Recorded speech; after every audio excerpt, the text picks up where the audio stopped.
Hello, friends. Welcome back to Value Vintage Cards. Wanted to share actually a bunch of cards today. And theme really is just you don't have to get the big cards all the time. I feel like I kind of feel myself evolving into um, I don't know. Yeah, it's the big pickups that are really exciting, but um, at the core of it, it's not really like big dollars. It's the big like I can't believe you found that kind of pickups. And I think too much gets caught up in, especially pre-wars, Ruth Gehrig, Cobb, Wagner. It's the big, big, big dollar guys, and it doesn't have to be. Getting into some really cool sets, some really cool images, some really just neat items to add to the collection. And that's why it really is tough to put together, almost like dream lists, because some of these things I don't even know they exist until they pop up. Some of them are so scarce and obscure, like you're not even, it's not on your radar.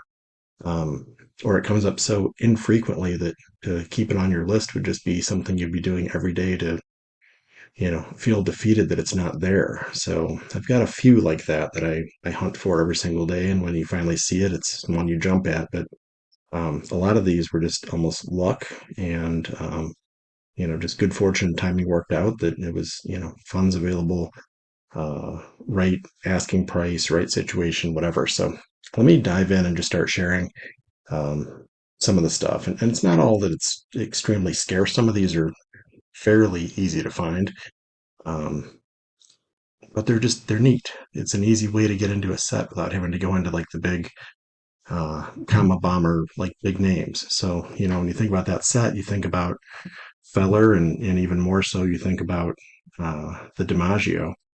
But some people love this, some people hate it. The with scribbles or without, so a little like cartooning on the sides there. But um, that's a 38 Gaudi. Call it heads up. So Charlie Gehringer, and they're actually well done on the back too. That's a nice looking back to the card. And if you want Charlie Gehringer, I'm going to stay on him for a quick second and go right back to another awesome set and go with DeLong. Um, yeah, taking a look at that. 33 DeLong. Those images are always fantastic. Um, I find a lot of these have back damage.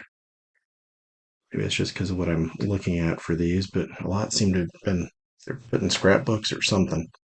Um, but Charlie Gehringer definitely a clear cut, amazing Hall of Famer that is still reasonably affordable. Another one going back a little bit further. Um, Chief Bender has some amazing looking items.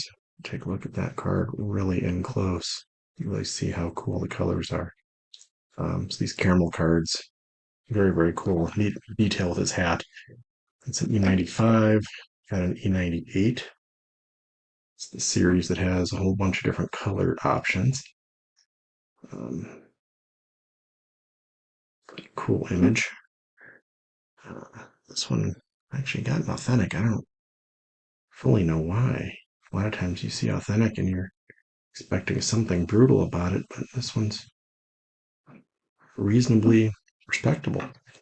So, not too sure why. E90, another great image of the Chief. So, more standard back on that one. Nothing crazy. But last one is a 1912. This one I would upgrade if I could find it.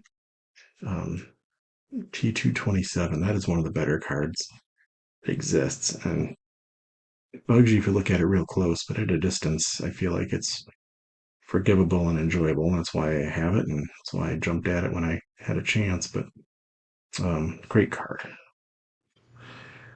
Back, tough set. There's not a whole lot of baseball players in that set. Cobb is the big chase card if you want to go big into that set, but Frank Baker, Chief Bender, and Rube Marquardt, I believe, are the other players. Um, W574. Little red Faber. Those can be had for very reasonable. Figure another chance to get a White Sox Hall of Famer. Nothing wrong with that. Um, it's an early 30s issue, so it's actually before Gaudy. So when you see like a Luke Appling, that's like a true Luke Appling rookie, I think. At least a version of a rookie for him. Speaking of White Sox, bust out something like that. These caramel cards are really cool looking. So it's something like an Ed Walsh. It's an authentic, but it's maybe it's got a little trimming on the sides there. It looks like the side's a bit wavy, but it does not detract from the overall eye appeal and enjoyment for me. So I'm good to go. This one's cool. I wanted to get one from that set, so I dove in and I like a story. So 33 to 36 Z Nut. Um, it is the Pacific Coast League Seals. Amazing hitter and amazing contributor to baseball and sports bars for that matter. So Lefty O'Doul is worthy of his own little dedicated segment. But I thought if I was going to jump in, you can get a Joe DiMaggio, you can get some others. I saw a Harry Hooper recently that was neat. But I have this one. They're blank back, so nothing crazy to see there. But think something like that. If you want something a little bit, one-offish, it's a great way to get a lefty O'Doul and to get into something like the Pacific Coast League, the Z-Nut issues. Let me jump in some of these other players that I just have like one-offs. I always call this one out as it's almost so bad it's good. The colors on it's E93. Um, I think that's just awesome. Clark Griffith. The colors, contrast of it. So 1910 E93. I mean, that's for me, that's ideal. The colors are so crisp. I absolutely love this card. So some of these cards I feel like I would pick up even if it was not a Hall of Fame or even star player type character, just because they're so neat looking. This set I dove in. I wanted somebody that I collect. It's funny, Tinker Evers to Chance. Tinker and Evers kind of hated each other. They didn't get along. They didn't talk much. It's like you hear that a lot in tag teams and rock bands and um, star players. Jeff Kent, Barry Bonds, like they didn't like each other. They're fighting in the dugout. And Tinker and Evers, it sounds like we're kind of the same thing. They were just bickering. They didn't like each other. And Chance was um, maybe the neutral third party. I don't know if you liked either one of them or both of them, but he was definitely the one that also you didn't want to mess with. Boxers of the day said he was like the legit toughest non-boxer that they had met. So cool stuff. But when you want to jump into a set and do something a little bit different, Fan Craze is really cool. Love to pick up like a plank in that. Would be a cool like monumental Eddie Plank card. Um, you get pre T206. I believe it's blue and red based on which league you played in. But um, this one, once it wants to focus again, is a 5. I mean, this is like any of those other playing cards. If I could find these in ones and twos, they tend to still look great. And I don't see any benefit of getting it something that's like a 7 or 8, grade or somebody saying it's phenomenal. Like, there's nothing wrong with that. It's beautiful. Jumping back to DeLong, absolutely love the Bill Terry. That color scheme, for whatever reason, just does it for me. And Bill Terry is a underrated 400 hitting phenomenal Hall of Famer. And that's that's another one that ends up getting a 1. And I don't really know why.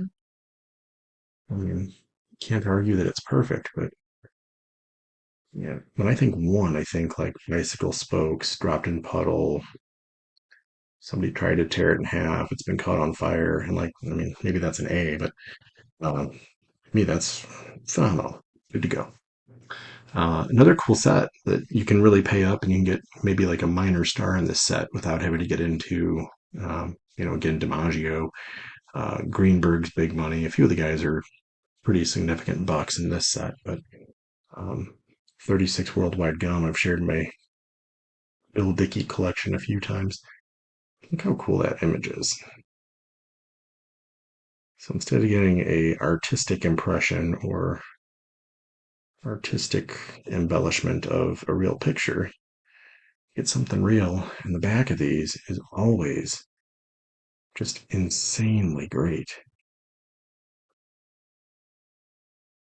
And it's Canadian, and it's tough to find, and there's nothing else to say. It's awesome. So we'll get one. Um, 1923, this one's new. I had nothing of this guy. So I was looking at different options, and there's some sets that I already have represented. I'm not a set collector per se. So being it's a Hall of Famer that I needed to get for one of every Hall of Famer, his birthday's coming up and posting that regularly for this year. So 2025 birthday posts.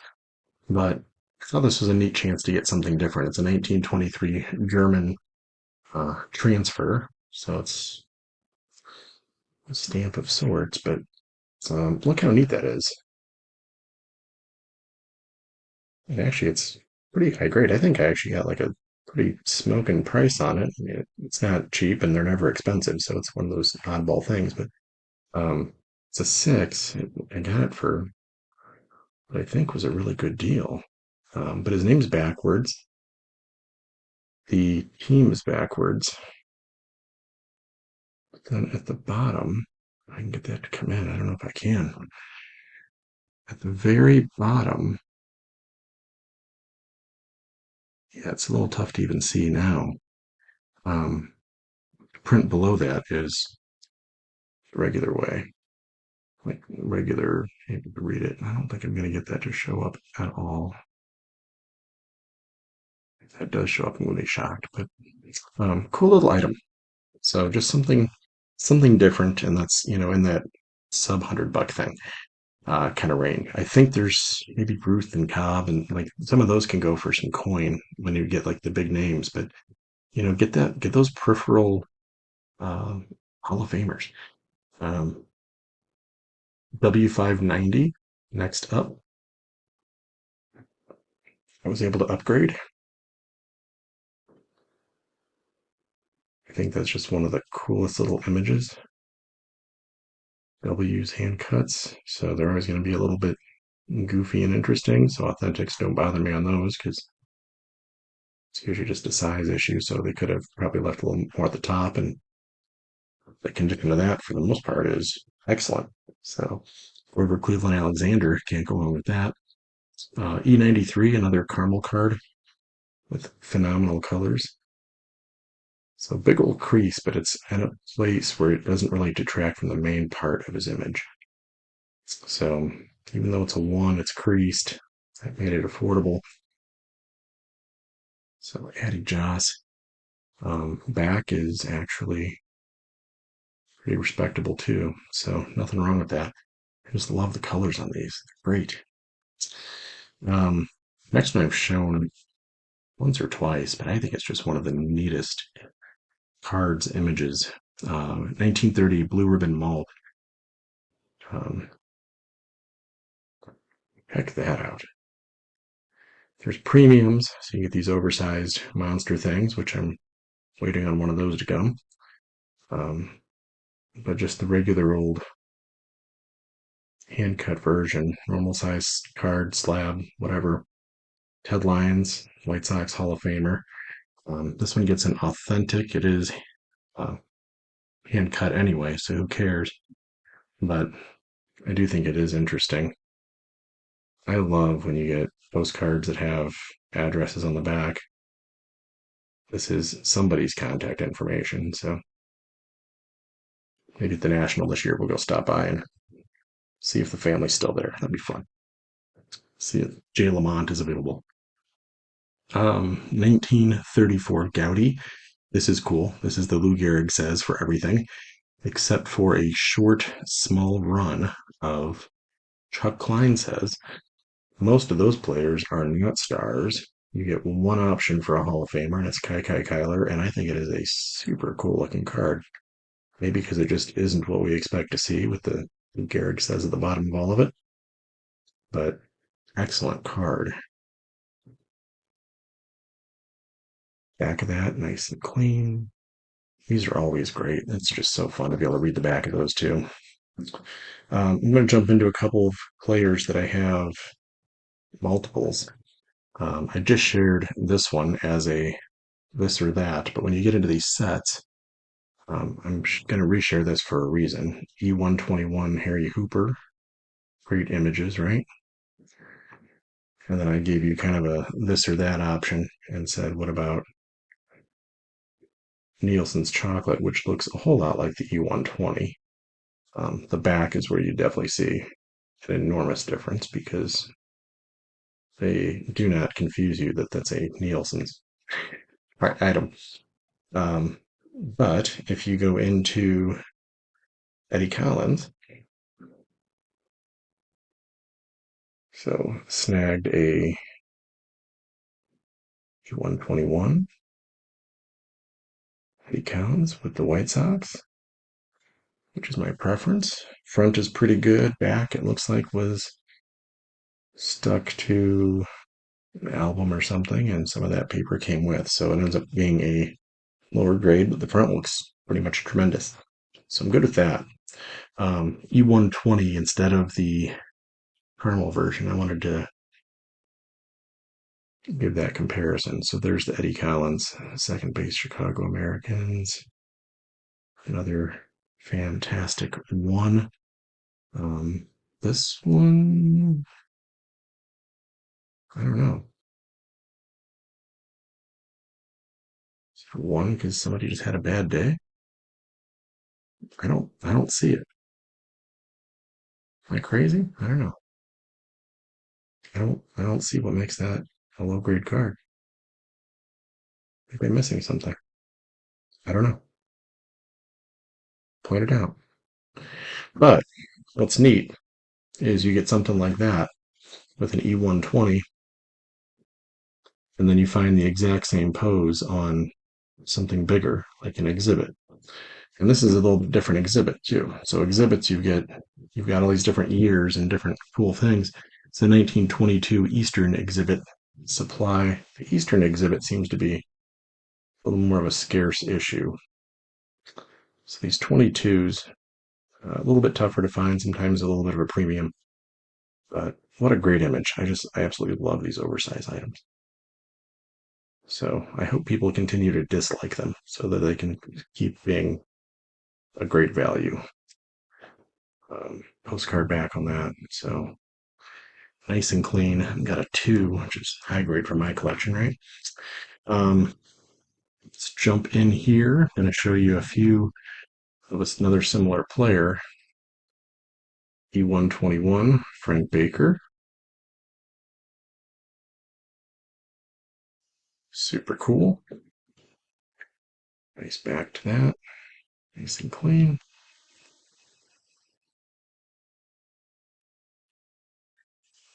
Then you go over to a also 1921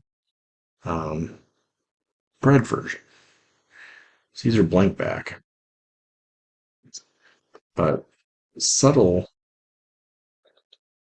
subtle to no differences a lot of times when you look at them side by side.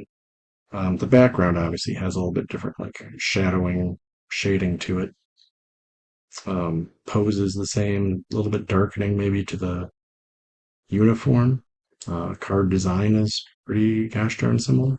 Sometimes you'll notice subtle differences of like maybe the box or how they enclose something, or they'll abbreviate or use a different nickname. But it's neat to see those side by side. And then with Baker, again, I've got E120 with that ornate border that is super cool, a little bit different pose. Um, and I wanted to also show, because it's the same era, 1922, another exhibit option. That's one of those that I just saw. I saw the image and I thought that is entirely too phenomenal to let it go. And they don't come around a whole lot, so there's not four of them available right now. So just wanted to through a whole bunch, just having fun. Um, a few others I'll hit. This one's a little bit newer to the collection. Actually, it's very new. Um, I was watching one of these going a little bit higher grade at auction. It went pretty pretty healthy, and I saw this lower grade option for a much more manageable cost, and I said, yeah, let's do that one. I love these Gabby Hartnett images from that era. Nice Cubs jersey, anything catcher, even if they're not early in catcher gear, just catcher pose, catcher glove. Super cool. 36 National Shekel, Al Simmons. Great image. It's absolutely fantastic and a great budget buy. And then I think the very last one is going to be the 1914 Fatima Cigarettes T222 of the Rube Marquard. So it's another one of those Hall of Famers that you might not have in your collection if you want to get one or two of them. I did the T206 run, one of every Hall of Famer, so I do have at least that one. But when you look at some of these unique sets, I look for ways to get into the set without always having to do, the big bomber cards. You don't always want to have to try and get a Cobb and a Ruth and a Garrett from every set. So when you can find a chance to get into something with still a Hall of Famer or at least an interesting player um, on a much more reasonable option, still super scarce set, super tough card, super uh, amazing player. So there's nothing wrong with that. But for me, collecting this way gets you into a lot of neat sets. There's as much wow factor to just how'd you find that as there is when someone shows a Ruth or Cobb or something like that. I mean, those are phenomenal, but those aren't in play for a lot of us. So when I look at stuff like this, I get super stoked just to see like, wow, you found that. Like that's really neat. Because the hunt just to find anything in these sets is often not easy and takes patience and takes some diligence and persistence. So that's all I got. Just wanted to share some fun pre-war stuff that's not the big bombers, but is still really cool cards and things that I think are worth sharing and worth considering. So catch you guys all on the next one. Take care.